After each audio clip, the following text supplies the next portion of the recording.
I think it's safe to say at one point in a person's life, they're afraid to die. Whether you find yourself in a life-threatening situation, on your deathbed, or merely contemplating your own life, you've wished for extra time on this mortal plane, haven't you? And in many works of fiction, there have been beings which have wished to evade the inevitable by performing esoteric rituals to discard their soul for immortality. These beings are known as liches.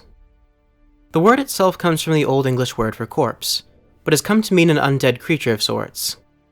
The term first saw use amongst many horror and fantasy writers in the early 20th century, with the likes of Clark Ashton Smith's works, H.P. Lovecraft's short story, The Thing on the Doorstep, in which a sorcerer possesses the protagonist's friend's corpse. A lich is essentially a power-hungry mortal who gives up their soul, or parts of their soul, in order to become immortal and obtain great power. Now they do this by imbuing an artifact or artifacts with their own soul. This artifact could have many names: soul gem, phylactery, horcrux. The names vary from tale to tale, but they help to imbue the lich with great and terrible power. In fact, the artifact they tie their soul to is the only way to destroy the lich, but they often keep it well hidden or well guarded. Liches are not like your typical undead, due to the fact they retain all of their abilities and intelligence after their physical death. Despite the fact I stated one of the earliest uses of the word lich, the concept of a lich is much older than that, notably within an old Slavic folktale known as Koschei the Deathless. The story of Koschei was about a seemingly unkillable figure whose death was seemingly hidden inside an egg that contained a needle. To kill him permanently, one would have to destroy the needle. Now, I'm going to give you some examples of liches. Some are more traditional depictions, and some I might be reaching a bit, but I think I get the point across.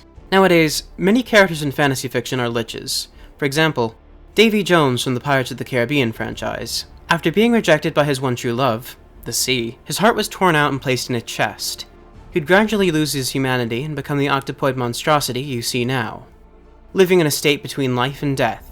And he's seen having supernatural abilities such as teleportation, so I would definitely consider him a lich. In the Elder Scrolls series of video games, possibly the most well-known lich in the lore is Mannimarco, King of Worms.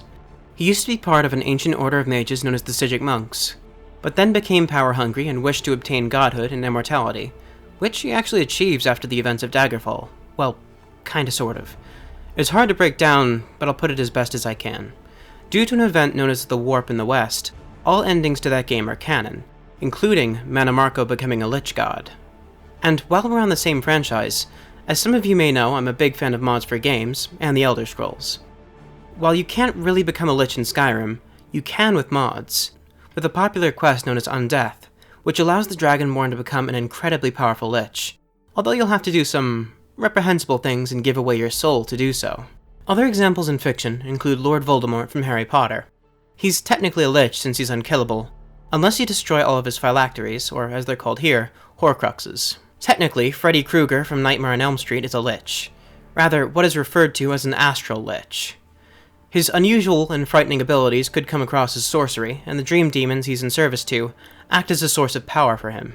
As you can see, the concept of lichdom isn't exactly a new one, and liches are very fun creatures in fiction.